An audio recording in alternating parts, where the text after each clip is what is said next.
नमस्कार साथियों, हिंदी नेटशाला में पुनः आप सभी का हार्दिक अभिनंदन है। जैसा कि आप सभी जानते हैं, अपने इस चैनल पे तैयारी करते हैं हम हिंदी की उच्च स्तरीय प्रतियोगी परीक्षाओं की, और उसी तैयारी के क्रम में हम पढ़ रहे हैं हिंदी साहित्य का इतिहास। हिंदी साहित्य का वस्तुनिष्ठ इतिहास या तथ्यात्मक इतिहास भी आप इसे कह सकते हैं। अब तक की पूर्व कक्षाओं में हमने आदिकाल, भक्तिकाल और रीतिकाल की प्रमुख प्रवृत्तियों, प्रमुख कवियों, उनकी रचनाओं और उनसे पूछे जाने वाली प्रमुख काव्य पंक्तियों और कथनों का अध्ययन कर लिया है। आज की कक्षा में हम प्रारंभ करेंगे रीतिकालीन कवियों की महत्वपूर्ण काव्य पंक्तियां। प्रमुख रीतिकालीन कवि कौन कौन से हैं, किस किस धारा में उन्हें विभाजित किया गया है और उनकी क्या प्रमुख प्रवृत्तियां रही, इन सभी को हम पढ़ चुके हैं। प्रवृत्तियों पर थोड़ा कम हमने अध्ययन किया है इस पुस्तक के माध्यम से। मुख्य तथ्यात्मक है ये, जैसा कि हम जानते हैं ये वस्तुनिष्ठ इतिहास है, तो प्रवृत्तियों के विषय में उतना नहीं बताया गया है, लेकिन परीक्षा में जो सवाल पूछे जाते हैं उन पर इस पुस्तक में ज़्यादा फोकस किया गया है। तो आज का हमारा टॉपिक रहेगा रीतिकालीन कवियों की महत्वपूर्ण काव्य पंक्तियां, जिसमें रीतिबद्ध, रीतिमुक्त दोनों ही तरीके के कवियों को हम आज कर लेंगे। लेकिन कक्षा को प्रारंभ करने से पूर्व कल की कक्षा में थोड़ा सा कुछ हमारा रह गया था, तो उसे पहले पूरा करेंगे और उसके बाद ही हम अपनी आज की कक्षा को प्रारंभ करेंगे। तो कल हम घनानंद के विषय में पढ़ रहे थे कि शुक्ल जी ने घनानंद के विषय में क्या कहा है। जो परीक्षार्थी नए जुड़ रहे हैं चैनल से, उन्हें मैं बता दूं कि शुक्ल जी की पूरी पुस्तक चैनल पर प्लेलिस्ट में क्रमबद्ध रूप से उपलब्ध है। आप चाहें तो ये सभी चीज़ें आप शुक्ल की बुक से भी डायरेक्ट पढ़ सकते हैं। विशेषतः यदि आप नेट फर्स्ट ग्रेड, जिसे आप पीजीटी कहते हैं, और कॉलेज लेक्चरर, असिस्टेंट प्रोफेसर की तैयारी कर रहे हैं, तो शुक्ल की बुक आपके लिए अनिवार्य है, आप उसे अवश्य पढ़ें। अब देख लेते हैं, घनानंद के संबंध में थोड़ा सा पढ़ लिया था, लेकिन यहाँ से प्रश्न पूछे जाने की संभावना है, तो देखेंगे। शुक्ल जी कहते हैं कि इनकी सी विशुद्ध, सरस और शक्तिशाली ब्रजभाषा लिखने में कोई दूसरा समर्थ नहीं हुआ। विशुद्धता के साथ प्रौढ़ता और माधुर्य भी इनमें अपूर्व है। प्रेम की पीर ही को लेकर इनकी वाणी का प्रादुर्भाव हुआ। प्रेम मार्ग का ऐसा प्रवीण और धीर पथिक तथा जवादानी का ऐसा दावा रखने वाला ब्रजभाषा का दूसरा कवि नहीं हुआ है। तो ये सभी पंक्तियां पूछी हुई हैं, ये मैंने आपको बता दिया था। घनानंद प्रेम की अनिर्वचनीयता का आभास घनानंद ने विरोधाभासों के द्वारा दिया है। चौथे नंबर पे शुक्ल जी इनके विषय में कहते हैं, घनानंद जी उन विरले कवियों में हैं जो भाषा की व्यंजकता बढ़ाते हैं। अपनी भावनाओं के अनूठे रूप रंग की व्यंजना के लिए भाषा का ऐसा बेधड़क प्रयोग करने वाला हिंदी के पुराने कवियों में दूसरा नहीं हुआ। भाषा के लक्षण और व्यंजक बल की सीमा कहाँ तक है, इसकी पूरी परख इन्हीं को थी। लाक्षणिक मूर्तिमत्ता और प्रयोग वैचित्र्यता की जो छटा इनमें दिखाई पड़ती है, खेद है कि फिर 250 वर्ष पीछे जाकर आधुनिक काल के उत्तरार्ध में, अर्थात वर्तमान काल की नूतन काव्य धारा में ही अभिव्यंजनावाद के प्रभाव से कुछ विदेशी रंग लिए प्रकट हुई है। देख लीजिए, जब आप अभिव्यंजनावाद पढ़ते हैं ना काव्य शास्त्र के अंतर्गत, तो अभिव्यंजनावाद को सब क्या मानते हैं कि ये क्रोचे का वहां से लिया हुआ, उसको विदेशियों से लिया हुआ मानते हैं, लेकिन ऐसा नहीं है। अभिव्यक्ति का जो तरीका है वो हमारे कवियों में पूर्व में भी मिलता है, संस्कृत के कवियों में भी मिलता है, लेकिन बात यह है कि संस्कृत और हिंदी तो विलुप्त होते गए, और जो अंग्रेजों ने जो लिख दिया है ना, बाहरी लोगों ने जो लिख दिया, वो बहुत ही विशेष मानकर उसी को वाद के रूप में चलाया गया। खैर, अब ये चीज घनानंद में देखने को मिलती है। मैंने आपको पूर्व में भी कहा था कि बिहारी ने जो लिखा है वो ऊपरी सतह के बारे में लिखा है, जितने भी बाह्य संसार में जिन्हें आप आंखों से देख सकते हो, लेकिन मन की आंखें और मन से अनुभव करने वाली चीजों के विषय में किसने लिखा है, घनानंद ने लिखा है। बिहारी नायिका के ऊपरी रूप रंग में ही बस उलझ कर रह गए, आंखों में और उसके विभिन्न अंगों में उपस्थित उलझ कर रह गए। बताऊंगी नहीं, क्योंकि बिहारी रत्नाकर पढ़ चुके हैं, आप सभी जानते हैं कि बिहारी का वर्णन किस तरीके का, लेकिन घनानंद की पहुंच व्यक्ति, नायिका और सर्वजन के मन तक है। ठीक है, अब आगे देखते हैं रामधारी सिंह दिनकर क्या लिखते हैं। रामधारी सिंह दिनकर घनानंद के विषय में लिखते हैं कि रीतिकाल की बौद्धिक विरहानुभूति, निष्प्राणता और कुंठा के वातावरण में बौद्धिक विरहानुभूति है, बुद्धि से जो विरह अनुभूत किया, मन का वहां पे कोई काम नहीं है, दिमाग से विरह अगर अनुभूत करेगी नायिका तो उसका विरह कैसा होगा। बिहारी की नायिका देखिए, विरह में इतनी कमजोर हो गई है कि हवा का एक झोंका आता है तो 8-10 हाथ आगे चली जाती है, 8-10 हाथ पीछे चली जाती है। ये सब बकवासबाजी जो है वो रीतिकाल में है। निष्प्राणता, प्राण तो उसमें है ही नहीं ना, बिल्कुल प्राणों का संदर्भ है आत्मा से, तो आत्मा तो उसमें है नहीं। और कुंठा के वातावरण में घनानंद की पीड़ा की टीस सहसा ही हृदय को चीर देती है और मन सहज ही मान लेता है कि दूसरों के लिए किराए पर आंसू बहाने वालों के बीच यह एक ऐसा कवि है जो सचमुच अपनी ही पीड़ा में रो रहा है। बाकी सभी तो दरबारी काव्य रचना करने में लग रहे थे, उन्हें तो वो लिखना था जो उनके राजा को पसंद आए, जिसपे दरबार में तालियां बजें, वो लिखना था, जिससे दुनिया को लगे कि ये चमत्कार पूर्ण वर्णन करना था। जबरदस्ती उसमें एक अलंकार की जगह 10 अलंकार लगाने थे ताकि कुछ विशिष्ट काव्य रचना हो सके। कुछ इसलिए लगे हुए थे, रीतिकाल की प्रवृत्तियों के विषय में मैं आपको समझा रही हूँ कि दरबारी काव्य था, और कुछ इसलिए लगे हुए थे ताकि लोग उन्हें आचार्य मान लें। वो बड़े बड़े छंद और उन्हीं में लग रहे थे रचना करने में, ताकि लोग मान लें कि ये बहुत बड़े आचार्य कवि हैं। लेकिन घनानंद कैसे थे, जिसे देखकर आपको सचमुच लगता था कि ये अपनी पीड़ा में ही रो रहा है, जिसकी वास्तविक अनुभूति थी। कल ही मैं हिंदी बुकशाला पर हम कविता क्या है निबंध पढ़ रहे थे, तो उसमें यही चीज मैंने तब समझाई थी और वही चीज इस काव्य में है। पहले आप स्वयं जिसको हृदय से महसूस करते हैं वो ही अनुभूति सामने वाले पाठक या श्रोता तक पहुंच पाती है। आगे देखते हैं बोधा के विषय में क्या लिखते हैं। बोधा रीति मुक्त है, आलम बोधा घनानंद। बोधा का वास्तविक नाम बुद्धिसेन था। पन्ना नरेश खेत सिंह ने बुद्धि सिंह का उपनाम बोधा कर दिया था। ये पन्ना नरेश के दरबारी कवि थे। पन्ना के दरबार की सुभान नामक एक गणिका से बोधा प्रेम करते थे। बोधा की प्रमुख रचनाएं विरह वारिश और इश्क नामा। देखिए, इश्क लता पूछ ले तो घनानंद की, इश्क लता पूछ ले तो घनानंद की है, और इश्क नामा पूछ ले या विरह वारिश पूछ ले तो बोधा की है। ठीक है, दोनों को ये याद रखना है आपको भाई। एक तो ये पन्ना नरेश के दरबारी थे खेत सिंह के, और दूसरा विरह वारिश और इश्क नामा। ठीक, दोनों रचनाएं आती हैं। कौन सी है ये, कौन सा वाले कवि हैं? कुछ पंक्तियां याद आई इनकी। एक कवि पंक्ति तो बहुत ज़्यादा पूछी जाती है, आप लोगों को याद हो तो कमेंट बॉक्स में लिखिएगा। खैर चलिए मैं बता देती हूँ, नए परीक्षार्थियों के लिए इनकी पंक्ति पूछी जाती है, याद कर लीजिएगा। यह प्रेम को पंथ कराल महातलवार की धार पे धावनो है। ठीक है, तो इसको याद कर लीजिएगा। ये बोधा की पंक्ति है जो बार बार पूछी जाती है।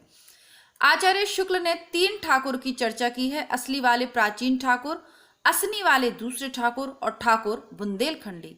रीतिकाल की रीति मुक्त काव्यधारा से ठाकुर बुंदेलखंडी का संबंध है। इनका मूल नाम लाला ठाकुरदास था, है ना, और ये बहुत ही ठसक वाले कवि थे, है ना, इनमें ठाकुरों वाली ठसक थी।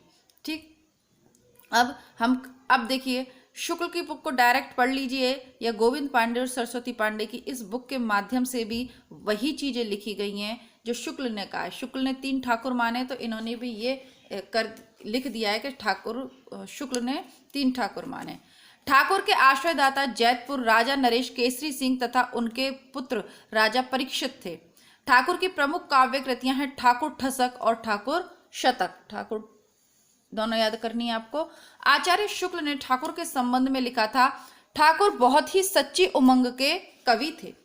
इनमें कृत्रिमता का लेश नहीं है, ना तो कहीं व्यर्थ का शब्दाडंबर है और ना कल्पना की झूठी उड़ान और ना अनुभूति के विरुद्ध भावों का उत्कर्ष। और ये तीनों विशेषताएं आपको बिहारी में देखने को मिलेंगी। मैं बिहारी की विरोधी नहीं हूँ, बिहारी ने बहुत कुछ बहुत अच्छा लिखा है, लेकिन एक साहित्य के विद्यार्थी होने के नाते जो सच है वो सच ही है। देखिए, व्यर्थ का शब्दाडंबर, कल्पना की झूठी उड़ान और अनुभूति के विरुद्ध भावों का उत्कर्ष, ये सब इनमें देखने को नहीं मिलता।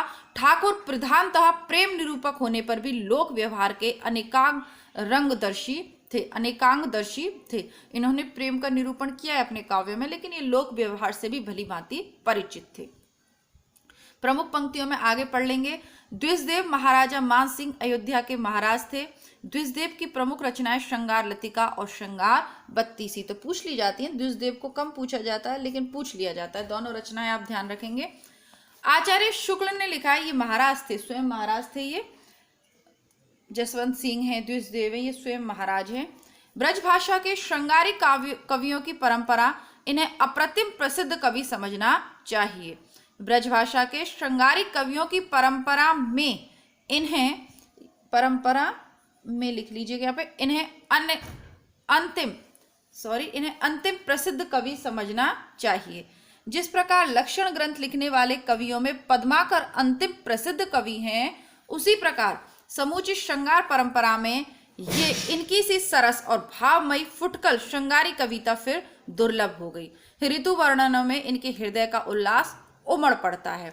तो द्विजदेव की विशेषता क्या है? ऋतु वर्णन। सेनापति की भी है पर वो दूसरे हैं, और इनकी भी ऋतु वर्णन जो है विशेषता है। और त्योहारों का वर्णन किसने किया है? पद्माकर ने। ठीक है, तो पद्माकर अंतिम प्रसिद्ध कवि हैं जिन्होंने लक्षण ग्रंथ लिखे, आचार्य बनने का प्रयास किया, और श्रृंगारिक कवियों में द्विजदेव ने अच्छा लिखा है। अब रीतिकालीन कवियों की महत्वपूर्ण काव्य पंक्तियां देख लेते हैं। रीतिबद्ध कवियों को पहले देखेंगे। चिंतामणि, सबसे पहले चिंतामणि को लिया है।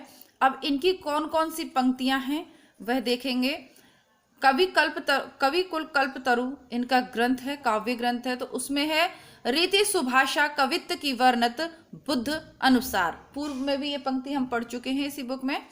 यही उदारत हैं दिन हैं जे परे मोह मोह दध के जल फेरे। एक आज में कुंदन बेल लखी मणि मंदिर में रुचि वृंद भरे। अरविंद के पल्लव इंदु तहां अरविंदंते मकरंद झरे। अरविंद होता है कमल। आखिन मुंदवे के मिसानी, मुंदना यानी होता है बंद करना। आखिन मुंदवे के मिसानी अचानक पीठी उरोज लगावे। कैसे कहूँ मुस्काए चिते अंगराय अनुपम अंग दिखावे। बहुत ही श्रृंगारिक वर्णन है। अवलोकन में पलक न लगे, पलकें अवलोक बिना ललके। पति के परिपूर्ण प्रेम पगी मन और स्वभाव लगे न लगे। तिय की बिहा सोही विलोकन में मनि आनंद आखिनियों झलके। रसवंत कवि तन को रस ज्यों अक्सन के ऊपर हैं झलके। सगुन अलंकारन सहित दोष रहित जो होए। अर्थ शब्दता को कवित कहत विविध सब कोय। तो कविता किसको कहा गया है? कवित।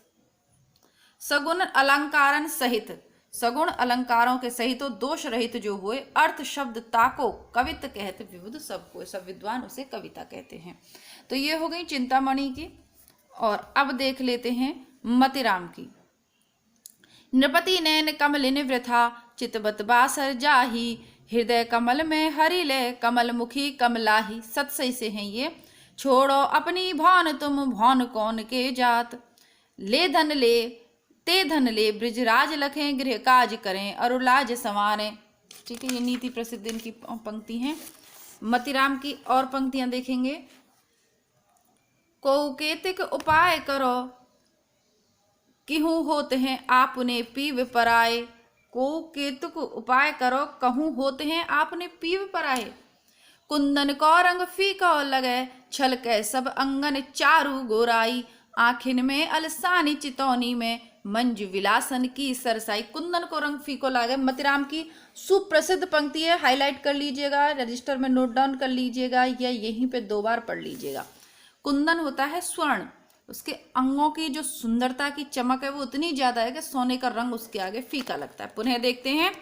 कुंदन को रंग फीको लगे झलके सब अंगन चारू गुराई। गोरापन, सुंदर गोरापन। चारू होता सुंदर।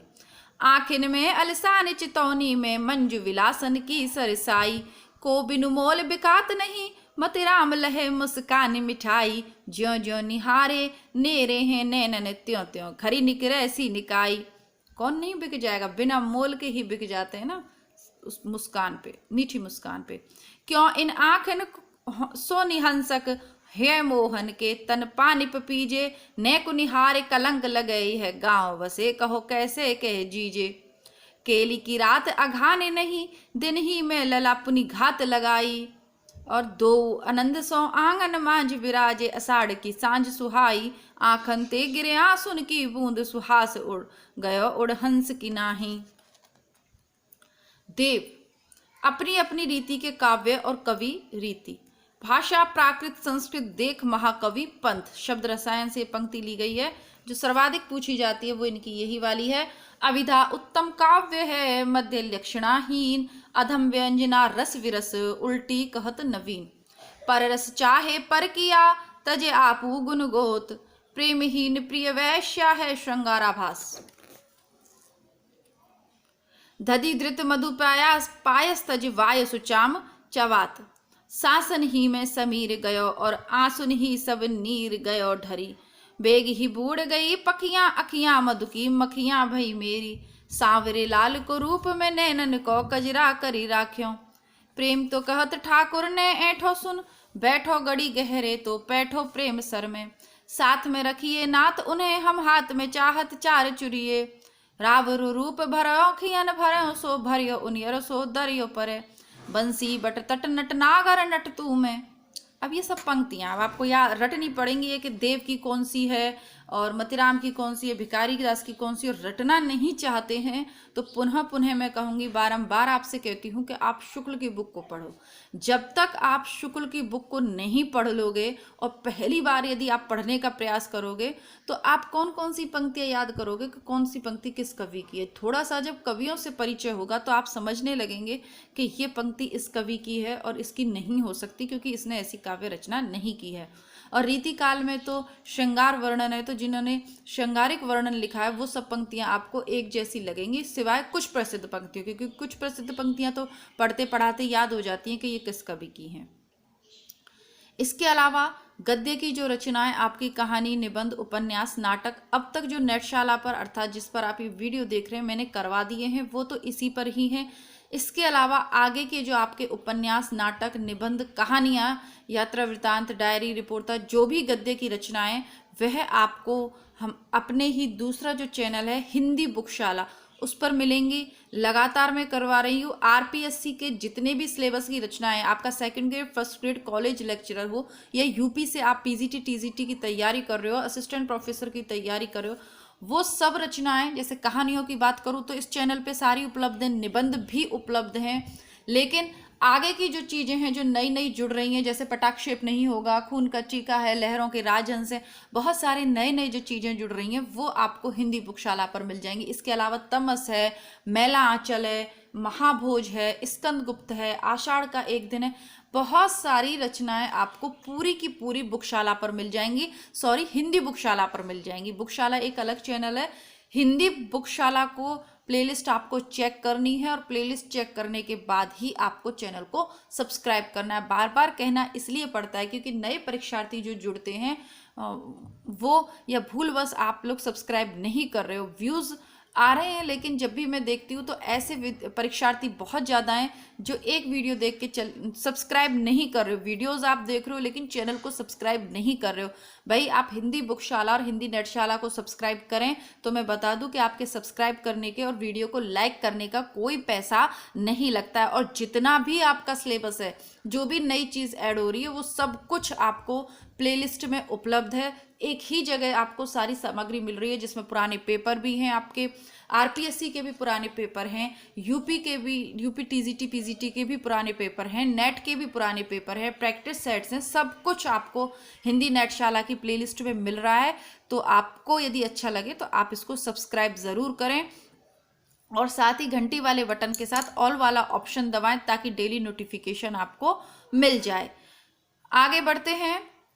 बंसी बट तट नट नागर नट तू में है, उपजे रस बीज ही ते विन से तू सब छित छारी की छाड़े, एक सुदेख कछू न विसेख ज्यों एक उन्हार कुन्हार के भाड़े, तापर ऊंच और नीच विचारी वृथा बकियाद बढ़ावत चांडे, वेदन मूंद कियो इन दुंदुक सूद अपावन पावन पांडे। तो जाति व्यवस्था पर इन्होंने व्यंग किया है। ऊंच और नीच का बकवाद, ये जो चापलूस है ना, ये चांडे भांडे ये सब बकवास करते रहते हैं। और वेदन मूंद कियो, वेदों को बंद करके, इन्होंने वेदों का उचित सार ग्रहण नहीं किया, उनको तो बंद कर दिया। ठीक है। और सूद अपान, शूद्र अपावन है और पावन पांडे, और पांडे जो हैं पंडित हैं वो पवित्र हैं, ऐसा इन्होंने बताया। जबकि हमारे वेदों में तो कर्म के आधार पर जाति बताई गई है, जो जैसा कर्म करेगा उसकी जाति वही मानी जाएगी। ऐसा नहीं है कि तुम ब्राह्मण कुल में उत्पन्न हुए तो ब्राह्मण ही रहोगे, नहीं। अगर तुम ब्राह्मण कुल में उत्पन्न होकर भी गलत काम कर रहे हो, हत्या कर रहे हो, तो आप शूद्र माने जाओगे। और आप शूद्र में भी उत्पन्न होकर अगर ज्ञान प्राप्त कर रहे हो, शास्त्रार्थ कर रहे हो, स्वयं को उन्नत बना रहे हो, तो आप ब्राह्मण माने जाओगे। ऐसा हमारे वेदों में वर्णित था, लेकिन उसका गलत अर्थ निकाल कर और उसकी स्मृतियाँ और पता नहीं क्या क्या उनके बना कर भाग गलत चीज़ों को और जातिवाद को, संप्रदाय को समाज में फैलाया गया। खैर, परापार पूरन अपार पार ब्रह्म रस जसुदा के कोरे, एक बार ही कुरे परी, बड़े बड़े नैन सो आंसू भरी भरी ढरे, गोरो गोरो मुख आज और सो विलो ना जात। तो ठीक है, देव कवि की आपने पढ़ ली, अब भूषण की पढ़ते हैं। सुकविहीन ही की कछु कृपा समझे, कविनन को पंथ शिवराज भूषण, शिवा को बखानो के बखानो छत्रसाल को। ठीक है, ये भी पूछा जाता है भूषण का, ये दोनों पंक्तियां पूछी जाती हैं। इंद्रजिमी जम्ब पर बाढ़ सुअंब पर, त्यों मलेच्छ वंश पर शेर से विराज है। पूरा बहुत सुंदर पंक्ति है, ये शुक्ल की बुक में पूरे दी हुई है ये वाला पद। और दारा के दौर यह रार नहीं खुजबे की, सिवा जो न होत तो सुनत हो सभी की, सिवा जो न होत तो सुनत हो सबकी। ऊंचे घोर मंदिर के अंदर रहने वाली, ऊंचे घोर मंदिर राहती है, कंदमूल भोग कर, 3 बेर खाती सो तो 3 बेर खाती हैं। भूषण की बहुत अच्छी पंक्तियां, जो 3 बार भोजन करती थी वो आज केवल 3 बेर खाती है ना। और इसी तरीके की पंक्तियां आपको, चलिए फिर बात करेंगे, ये आपको साहित्य लहरी में इस तरीके की देखने को मिलेंगी। पक्षी पर छीने ऐसे पर छीने वीर, तेरी बर छीने वर छीने हैं खलन के। ठीक है, ये बहुत ही अनुप्रास की सुंदर छटा है, भूषण का काव्य है, ये वीर काव्य लिखते हैं। भिखारी दास की देखे हैं, काव्य की रीति सीखी सुकाविन सु, देखी सुनी बहुलोक की बातें। तो ये भी पूछा जाता है, ये सब लोग अपने उसमें पहले थोड़ा सा उल्लेख करते ही हैं, सभी कवियों में आई है इस तरीके की पंक्ति। ब्रज भाषा हेतु ब्रज बास ही न अनुमानो, ऐसे ऐसे काव्य ने की बानु सो जानिए। आगे के कवि रीजे तो कविताई, न तो राधिका कान्हाई सुमिरन को बहानो है। हाईलाइट करिएगा दोनों, एक तो काव्य की रीति सीखी सुकविंसु, ये भिखारी दास का, आगे के कवि रीझे तो कविताई, नहीं तो राधिका सुमरन को बहानो है। ये भी पूछा जाता है। ब्रज भाषा रुचिर कहा सुमति सब कोई, मिली संस्कृत पारस्यो पे अति प्रवाट हुजो। ब्रज मागधी मिले अमर, नाग यवन भाकनी, सहज पारसी हूँ मिले शट विधि कहत बखानी। जाते कछु हूँ हो ले हो कविताई को पंथ, श्रीमानन के भवन में भोग्य भामिनी, और तिन्हू को सुखिया में गणेश सुकवि सिरमोर। अखियां हमारी दई मारी सुध बुध हारी, भाषा वर्णन में प्रथम तुक चाहिए विशेष, उत्तम मध्य अदम से 3 भांत को लेख। अधर मधुरता कठिनता कुछ तीक्ष्णता, त्योर रस कवित्व परिपक्वता, जाने रसिक ना और। एक लहे तप पुंजन के फल ज्यों तुलसी और सूर गुसाई, एक लहे बहु संपत के सब भूषण ज्यों बरबीर बढ़ाई। एकन को जस हुस प्रयोजन रस खान रहीम की नाई, दास कवितन की चरसा बुद्धिबंतन को सुख देव ठवसाई। इसका बहुत व्यापक अर्थ मैं पूर्व में करवा चुकी हूँ, तो यहाँ पर रिपीट नहीं करूंगी। और ये बहुत प्रसिद्ध पंक्ति है, पूछी जा सकती है। अलक पे अली ब्रंद, भाल पे अधर चंद, भ्रुप धन नयनी पे वारो कंद जल में, अरविंद प्रफुल्लित देख के भौर अचानक जाई अरे पे अरे। तो ये हो गया भाई, ठीक है। और अब पढ़ेंगे हम पद्माकर को। आखर लगाई लेत लखन के समसो हूं। अब देखते हैं, ये वही पंक्तियां जो मैंने आपको बताई थी, शुक्ल की बुक में दी है। और इसकी नीचे वाली पंक्ति भी बार बार पूछी जाती है, सबकी ऊपर वाली पंक्ति भी पूछी जाती है, लेकिन इस काव्य के पद की नीचे वाली पंक्ति पूछी जाती है। सुनिएगा आप बहुत ध्यान से। वैसे शुक्ल में मैं आपको करवा चुकी हूँ, फिर भी फागु की भीड़, फागु अर्थात होली का वर्णन है। फागु की भीड़ अभीरन में गई, गोविंद ले गई भीतर गोरी, भई करी मन की पद्मा कर ऊपर नाई अवीर की जोरी। गोविंद को ले गई भीतर गोरी, भई करी मन की आप जो उसके मन में आया ना, उसने अपने मन की करी कृष्ण के साथ। ऊपर नाई अवीर की झोरी, और झोली भर के जो अवीर था, अवीर का रंग था, वो उसके ऊपर डाल। छीन पीतम्बर कमरते सुविधा दई मीड़ कपोलन रोरी, नैन नचाए कही मुस्काए लला फिर अयो खेलन होरी। ठीक है, बहुत ही सुंदर पद है। आगे देखते हैं। गवरे रंग रंगी नखियन में ए बलवीर अवीर न मेलो, ऊधम ऐसो मचो ब्रज में सब रंग तरंग उमंगन सींचे। ब्रज की होरी तो अपने आप में ही मतलब देवताओं को भी सुख देने वाली है, तो मनुष्यों की तो बिसात ही क्या है। वीर अवीर अभिरन कौतुक भाषा न बने बिन भाषे, मीनागढ़ बम्बई समुंद मंद राजबंग, बंदर को बंद कर बंदर विसबाग। तो दौलत राम सिंधिया की मृत्यु पर कहा था और पूछा भी हुआ है। और रस रीति और राग और रंग तन और मन बन हो गए, सजी चतुरंग चमु जंग जीत वे कहे तू हिम्मत बहादुर चढ़त पर फैल पे। हिम्मत बहादुर बिरदावली से है ये। एक पग भीतर और एक देहेरी पे धरे, एक कर कंज एक कर है किवार पर, एक संग धाय नंद लाले और गुलाले दो द्रगन गए, जुमरी आनंद गड़े नहीं। ठीक है, तो ये सब पंक्तियां पद्माकर की पूछी जाती हैं, लेकिन मैं फिर आपसे आग्रह करूंगी आप शुक्ल से इसको अवश्य पढ़िएगा। रसलीन की पंक्ति देख लेते हैं। सर्वाधिक जो पूछी जाती है वे यही है। अमीय हलाहल मद भरे सेत श्याम रतनार, जियत मरत झुक झुक परत जिहि चितवत एक बार। नायिका के नयन कैसे हैं? रस से भरे हुए हैं, रस में लीन है ना। ब्रजबानी सीखन रचिय रस लीन रसाल, गुण सुबरन नग अरथ लही ही धरियो ज्यो माल। फूले कुंजर अली भ्रमत शीतल चलत समीर, मान जात का को नमन जात भानु जतीर। द्रगन जोरी मुस्काए और भोहे देहु नचाए, बहु दो नचाए ओठिन आठ बनाई है, प्राण उमेठत जाए। तित्तीय से सब जोवन मिले भेद न जान्यो जात, प्रात समय निसी द्योस के दो दावदर सात। ठीक है, तो ये वाला पद आपका पूछा जाता है। बहुत ही सुंदर इसमें शैशव और यौवन का वर्णन है। नायिका में कब शैशव जाकर यौवन का आगमन हो रहा है, तो वयसंधि की ये उम्र है, तो वयसंधि का अवस्था का बहुत सुंदर वर्णन है। प्रात का समय और जो होता है ना निशी और दोस, दोस होता है दिन और निशी यानी रात्रि, जब मिल रहे हो ना सायकाल में, उसके जैसी स्थिति नायिका की अब के शरीर में वही देखने को मिल रहा है बदला। ठीक है, अब लेकिन वो रात है या दिन है, या दोनों में से रात ज्यादा हो रही है या दिन का प्रभाव ज्यादा है, कहना कठिन है। तो वैसा ही व्यसंधि का वर्णन है। कते दिखाए कामिनी दई दामिनी की यह बात, वहां थरथराती सो तन फिरे फरफरात घन महा। चक चली स्त्रीवन मिलो चहत कछ बड़ छुवन छावनी, कटि निज दरब धरियो चहत वक्ष स्थल में आनी। श्रृंगारिक वर्णन है। अब रिद्धि सिद्ध कवि बिहारी को देख लेते हैं। भैया इनकी तो एक एक पंक्ति पे इनको एक एक अशर्फी मिलती थी राजा जयसिंह से। खैर देख लेते हैं।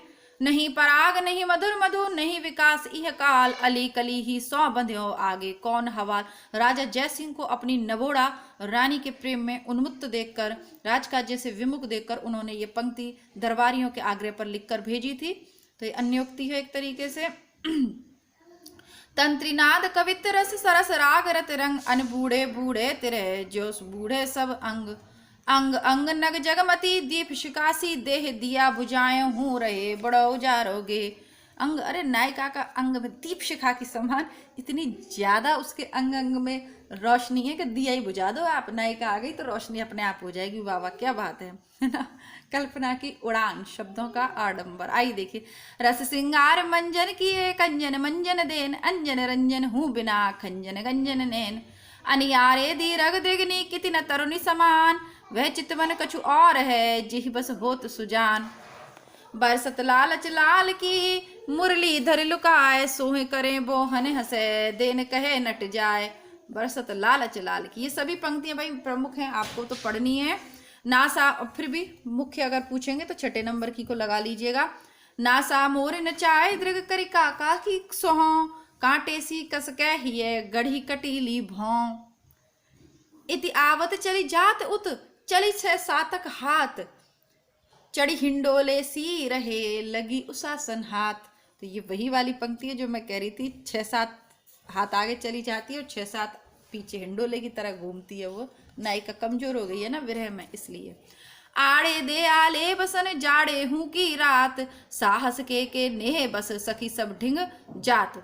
दृग ऊर्जत टूटत कुटुम जुरत चतुर चित प्रीत, परत गांठ दुर्जन दिहिए ये दई नई हरित। विरोधाभास अलंकार का ये उदाहरण है, ठीक है।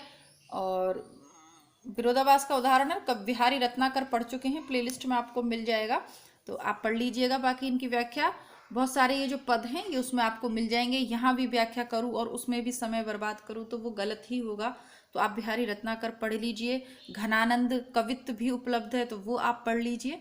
बहुत सारे रीतिकालीन कवियों का वहाँ पे उपस्थित है तो वो पढ़ लीजिएगा आप, तो एक व्यापक आपको आपका वो जो पद पूछे जाएंगे वो भी तैयारी हो जाएगी, साहित्य की भी हो जाएगी, और सिलेबस में लगे हुए घनानंद के पद या बिहारी के पद तो अच्छी बात है। सघन कुंज छाया सुखद शीतल मंद समीर, मन भय जात अजो वह या यमुना के तीर। अब सब लिख रहे हैं कृष्ण पर तो कुछ इन्हें भी लिखना है। कनक कनक ते सौगुनी मादकता अधिकाय, वह खाए बोराय नर यह पाए बोराय। यमक अलंकार का उदाहरण है। लरिका लेवे केम सुन लंगुर मोग ढिंग आई, गयो अचानक आंगुरी छाती छैल सुबाई। कहत नटत रीजत खिजत मिलत खिलत लजियात, भरे भौन में कह करत नैनन ही सो बात। ये इनकी बहुत सुंदर काव्य पंक्ति है और काफी इन्होंने इस पे मेहनत की, पसंद भी है मुझे, अच्छी भी है। मेरी भववादा हरो नागर सोए, जातन की झाई परत श्याम हरत दुत हो। तो नागर नहीं है, नागरी है ये। मेरी भववादा हरो राधा नागरी सोए, जातन की झाई परत श्याम हरित दुति होए। तो ये बिहारी सत्सई का प्रथम दोहा है, ठीक है। अपने अंग को जान के जौवन नृपत प्रवीण, इस तन मन नैन नितंब को बड़ो इजाफा कीन। श्रृंगारिक वर्णन है और रत्नाकर से लिया हुआ है, इसको मैंने करवाया है। कागद पर लिखत ना बनत कहत संदेश लजात, कहिए सब तेरो ही है मेरे ही की बात। कागज पर तो लिखते नहीं बनता है ना, और कहत संदेश, और अगर मैं अपने संदेश को कहकर सुनाऊं तो लजात, तो मुझे लज्जा आती है। अब कहिए सब तेरो ही है मेरे, अब तो सब तुम्हारा हृदय ही मेरे हृदय की बात को समझ सकता है ना। या अनुरागी चित्त की गति समझे नहीं कोई, ज्यों ज्यों बूढ़े श्याम रंग त्यों त्यों उज्जवल हुई। विरोधाभास अलंकार है। जा बाके जो बाके तन की दशा देखियो चाहत आप, तो बलि नेक विलोकत ये चलो औचक चुपचाप। शीस मुकट कट काचनी कर मुरली उर्माल, इही बनिक मो मन बसो सदा बिहारी लाल। समय सुमय सुंदर सब रूप कुरूप न कोय, मन की रुचि जेती जितै तित तेती रुचि होय। सब अपने अपने समय पर सुंदर है, रूप कुरूप कुछ नहीं होता, मन की गति जिधर हो जाती है बस उधर ही सब सुंदर हो जाता है। ये भी करवाया हुआ है। चमचमात चंचल नयन बिच घूंघट पट झीन, मानहु सुर सरिता विमल जल उर्छत जुगमीन। सोहत ओढ़े पीठ पत श्याम सलोने गात, मनो नील मणि शैल पर आतप परो प्रभास। मनो उपमा अलंकार हो गया, ये पे बहुत सुंदर उपमा अलंकार का ये वर्णन है। व्याख्या नहीं करूंगी, बार बार व्याख्या कर देती हूँ ना करते हुए भी, है ना। इतने सुंदर पद आते हैं। खैर मैं इसको बिहारी रत्नाकर में प्लेलिस्ट में मिल जाएगा, करवा चुकी हूँ। पत्रा ही तिथि पाइये वा घर के चहुपास, नित प्रतिपून्यो ही रहे आनन ओप उजास। भ्रांतिमान अलंकार है और ये इनकी बहुत सारे पद, ये दोहा, सॉरी पद नहीं दोहा, परीक्षा में पूछे गए हैं। ये भी पूछा है। पत्रा देख के ही तथ्य पा सक नहीं करनी व्याख्या, वीडियो लंबा हो जाएगा। आगे बढ़ते हैं। रीति मुक्त कवि, तो रीति मुक्त कवियों को कल पढ़ें तो अच्छा रहेगा। 30-35 मिनट का आपका ये वीडियो हो रहा है, 30 मिनट का वीडियो हो गया है। और पूर्व की कक्षाएं पढ़ लीजिएगा भाई आप लोग, और बताइए आपके लिए क्या कर सकते हैं, ठीक है। आपसे कह ही सकते हैं, बाकी पढ़ना तो आपको पड़ेगा। आपको विषय सामग्री उपलब्ध करवा सकते हैं, उसमें कहीं कोई समस्या आ रही हो, कोई पुस्तक नहीं मिल रही हो, अन्य किसी तरीके का समझने में दिक्कत आ रही हो, तो वो चीज़ आप कमेंट बॉक्स में लिख सकते हैं। और बाकी आप अपने को शेयर करिए इन वीडियोस को, ज़्यादा क्या ही कहें, आप लोग स्वयं समझदार हैं, स्वयं बिना कहे ही जो लोग वीडियोस को शेयर करते हैं उनके लिए बारंबार धन्यवाद है। और मिलती हूँ आपसे कल रीति मुक्त कवियों के साथ। अब आज रीतिबद्ध पढ़ लिए, तो रीति मुक्त कवियों का अपना एक स्वैग है, अपना एक अलग तरीका है, तो उसको कल पढ़ेंगे। नमस्कार, धन्यवाद, जय हिंद।